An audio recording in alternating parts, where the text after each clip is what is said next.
Il m'est arrivé quelque chose de particulier. J'ai eu d'une part un coup de foudre pour mon mari Samuel en 1994, mais ce qui est plus rare, pour ma belle-mère, Anna Weissmann. Je m'appelle Sibylle Blumenfeld et je suis directrice financière de petites structures en croissance. J'ai 25 ans quand je la rencontre. Je l'ai connue très peu de temps, 6 mois, mais ces rencontres ont été très intenses. Elle m'a fait visiter son atelier.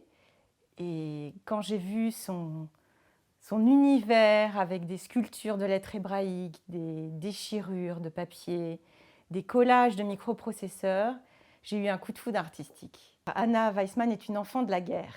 Elle est née à Strasbourg, ville qui a été annexée par les Allemands dès 1940, et elle a dû fuir avec sa famille à Périgueux. Elle a vécu la guerre comme toute enfant juive dans des conditions limites. Surtout que c'était une jeune fille, donc elle était parfaitement consciente de ce qui se passait et elle a subi un certain nombre de choses.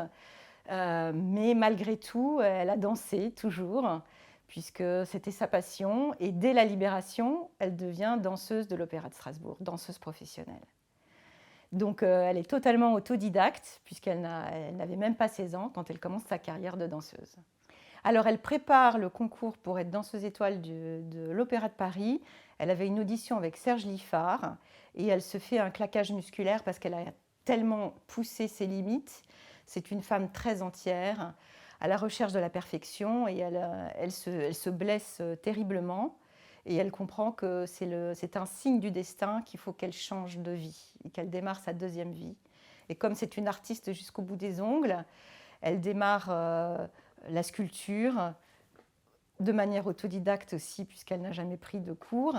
Et elle démarre de la façon la plus simple du monde, sur des chantiers, dans la rue, au milieu des ouvriers qui cassent des bâtiments avec les pierres qu'elle sculpte avec des marteaux et des burins offerts par les ouvriers des chantiers. Et à cet ouvrier, je lui dis, monsieur, il me faut un atelier. Et quelques semaines après, il me dit, je crois vous avoir trouvé un atelier. Je dis, où? Comment? Je n'ai pas d'argent. Est-ce que c'est haut de plafond? Il me dit, c'est jusqu'au ciel. Oh, je dis, non, faut pas exagérer. Et c'était les berges de la Seine. On détruisait le viaduc d'Auteuil. Et je me suis installée là pendant 3 ans, sous la pluie, sous le vent, sous la neige, sous le soleil, sans personne. C'est ce qu'on appelait travailler sur le tas. Alors, Anna Weissmann, en près de 35 ans, nous a laissé près de 1000 œuvres. Peinture, sculpture, dessin, déchirure, c'est-à-dire des papiers blancs déchirés où rien n'est enlevé, rien n'est rajouté, et elle fait des formes, des enveloppes avec des courriers mystérieux, des écritures et des collages de microprocesseurs, d'éléments d'ordinateur, de fils électriques. C'est ce travail-là remarquable et tellement original qui attire toute la presse. Donc elle fait la une des plus grands journaux, de Libération, de Figaro. C'est une femme qui a démarré de manière extrêmement lumineuse et elle a vraiment été célèbre.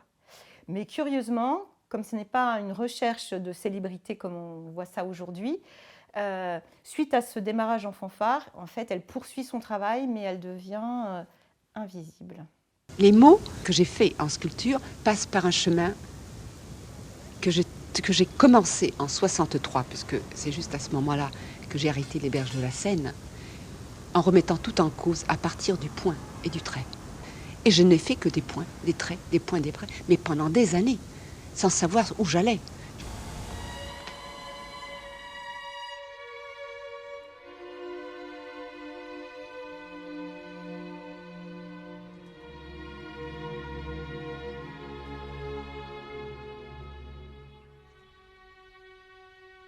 Alors, comme je dis de manière un peu magique qu'il y a des correspondances entre nos vies, j'ai fait une chute. J'ai dû m'interrompre pendant plusieurs mois pour me remettre de cette chute.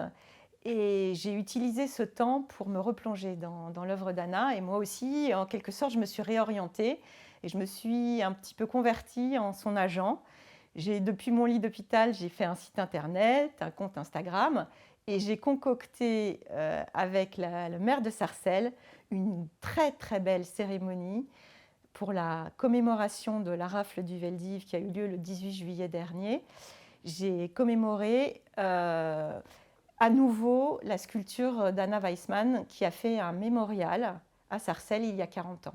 Aujourd'hui, il y a tout un courant qui s'intéresse aux femmes artistes.